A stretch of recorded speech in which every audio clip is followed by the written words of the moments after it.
Question है हमारे सामने, बायोगैस संयंत्र की मूल बनावट तथा क्रिया का वर्णन करें।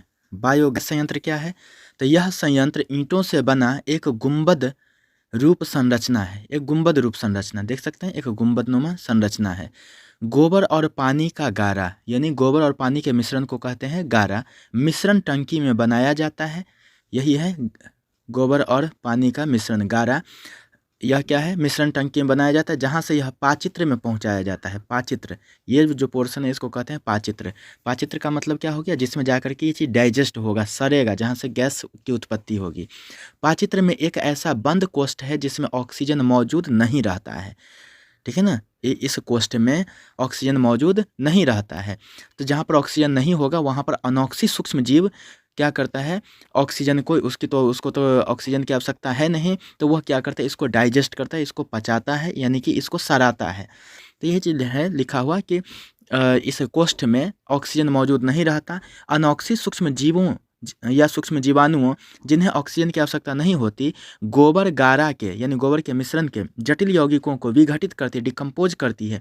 विघटन प्रक्रिया को पूरा करने में कुछ दिन लगते हैं और तब यह मीथेन, कार्बन डाइऑक्साइड, हाइड्रोजन और हाइड्रोजन सल्फाइड जैसे गैसों को उत्पन्न करती है।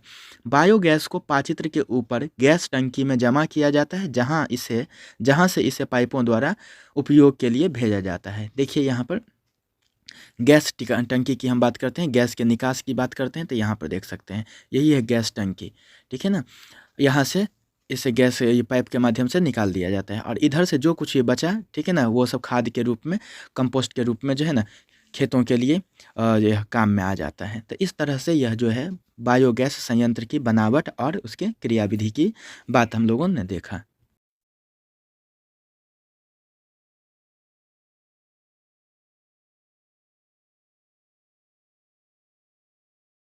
अब हमारे पास दूसरा क्वेश्चन है कि सौर कुकर का उपयोग करने के क्या लाभ तथा हानियां हैं। सौर कुकर, इसका मतलब क्या हो जाएगा? जैसे सौर ऊर्जा होता है तो सूर्य के ऊर्जा का प्रयोग करके, तो एक ऐसा कुकर जो सूर्य के प्रकाश के कारण से ही, यानी कि धूप में ही जो कार्य करता है, तो वह युक्ति जो सौर ऊर्जा का प्रयोग करके कार्य करती है, उसी को कहते हैं सौर कुकर।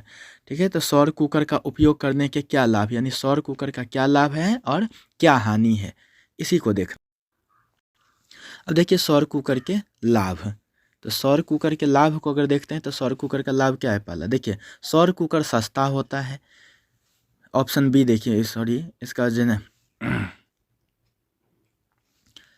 देखिए सौर कुकर के लाभ। तो सौर कुकर सस्ता होता है, अनेक बर्तनों में विभिन्न खाद्य पदार्थों को कुकर के भीतर रखा जा सकता है और इसलिए वे एक साथ पकाए जा सकते हैं। तीसरा, ये कुकर ईंधन जैसे जलावन लकड़ी, इसके बाद से एलपीजी आदि की खपत कम करते हैं, क्योंकि इसमें तो किसी भी ईंधन की आवश्यकता होती ही नहीं है। और डी है, ये धुआं उत्पन्न नहीं करते, इसलिए इसके लाभ हैं। इसकी हानियाँ क्या है? तो पहला देखिए कि सौर कुकरों का उपयोग सिर्फ दिन के समय ही किया जा सकता है, उसमें भी जब धूप रहे तभी किया जा सकता है। सिर्फ गर्म जलवायु वाले क्षेत्रों में इसका